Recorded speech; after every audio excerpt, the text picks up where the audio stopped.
Portugal estava moralmente degradado, intelectualmente não contava. A sociedade lusitana não possuía nem de longe as condições necessárias que permitissem ao engenho individual o arremedo da elaboração de um poema representativo de nacionalidade. A chamada epopeia de Tomás Ribeiro não poderia exceder os limites do mero romance lírico consoante ocorreu. Porém, numa seródia reminiscência de saraus, outeiros, festividades de cortes ali tratadas, entendeu-se que assim é que não era e convinha. Não surpreende, pois, a afetada denguice de Teixeira de Vasconcelos, pelo qualitativo a esse terníssimo livro trovadorescamente nas mãos de elegantes e sensíveis leitores, o depõe. Informe de que a benevolência do sexo feminino o tomou sob a sua generosa proteção. Protesta que crê que não há senhora em Lisboa que não tenha lido Dom Jaime.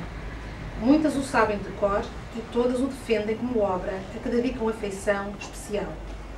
Não há murmurar uma censura sem lhes ouvir a elas citar os trechos mais primorosos, exaltar-lhes os dotes peregrinos com o fino tato e esmerado gosto que é condom das mulheres e seu natural império.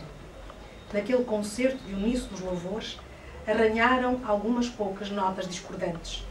No begense João de Deus teve a frase feliz: condenar os Lusíadas porque não servem para a cartilha do Padre Inácio, o mesmo é que censurar a cartilha do Padre Inácio porque não serve para a epopeia nacional. No Viriato de Viseu, no rude patrício do poeta, não lhe deu quartel ao poema, mas foi no Porto que a refrega se pelejou mais renhida. É uma história curiosa e significativa, essa do modo porque a opinião culta da segunda cidade do país recebeu a proclamada obra-prima. Está esquecida. Todavia, as peças deste processo literário, o mais encarniçado na redondeza daqueles 12 anos para trás, mais chegados, constituem documentos valiosos no fito do estudo das origens próximas da renovação mental que se ia surdamente preparando. Aquilo foi o início.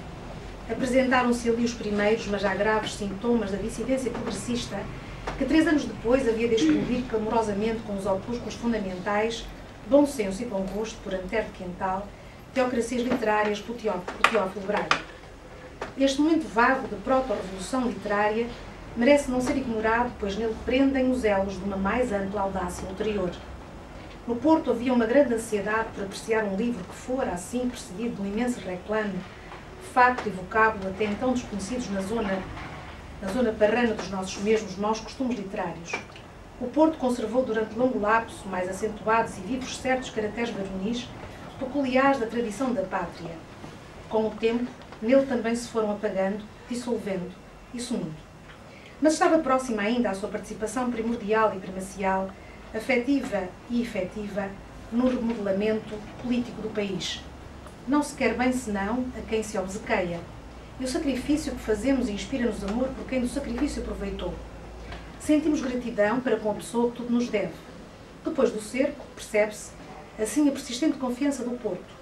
Era o carinho do artista pela sua obra, com tanto custo ultimada. O ciúme da independência pessoal, o desejo da liberdade da consciência foram traços fisionómicos indeléveis dos portuenses. Compreende-se, pois, que o pontificado literário de Castilho concitasse a anima diversão de plebeus orgulhosos, às vezes mal agradecidos, altivos perante os reis habituados ao mando. A especialização mercantil de suas ocupações dispunha-os contra as estéreis morbidades, verbosidades. O conflito constante da concorrência aguçava-lhes o entendimento, espertava-os e fortalecia-os, estimulando-lhes o ânimo positivo. A capital ficava longe. De pouco é que o caminho de ferro viera encurtar distâncias e ainda se contava de quando se fazia testamento para se ir a Lisboa. Era como de Barcelona para Madrid. Os espíritos vibráteis preferiam procurar a cultura de per si. Sabia-se francês, falava-se inglês, ao estrangeiro e frequentemente.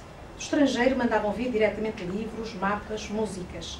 Estes intratáveis minhotos, só ao custo se resignavam a aceitar as indicações da mentalidade da, para eles, antipática Lisboa. Desta arte, as novas mentes literárias portuenses começaram, ocultamente, a estar em conflito com as autoridades do Sul. Em Lisboa sentiu-se o espinho e, naturalmente, pagaram a mesma moeda. Todavia, Lisboa sempre era Lisboa.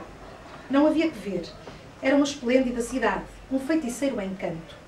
Tomás Ribeiro tinha razão na mágoa do queixume. Quem não viu Lisboa não viu coisa boa.